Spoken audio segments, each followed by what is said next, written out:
Daddy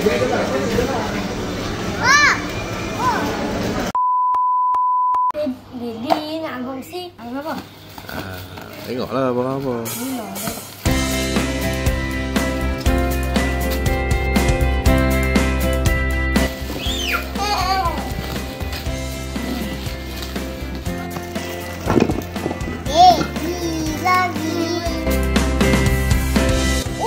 Benda ni nanti. So nanti kita nak shopping, kita boleh bawa benda ni. Wow, muai lagi macam tu aja nak duk lah. Lah, tak boleh. Kena guna tangan, kata dok. Bismillahirrahmanirrahim. Angkat.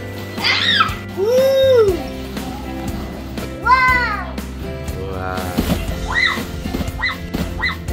Oh, kaya dia.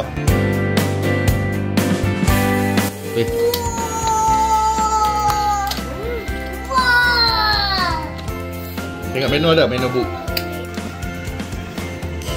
Selama ni kita tengok orang shopping pakai ni kan. Kali ni dia dibeli kat hampa. Okey? Ni untuk load barang. Okey?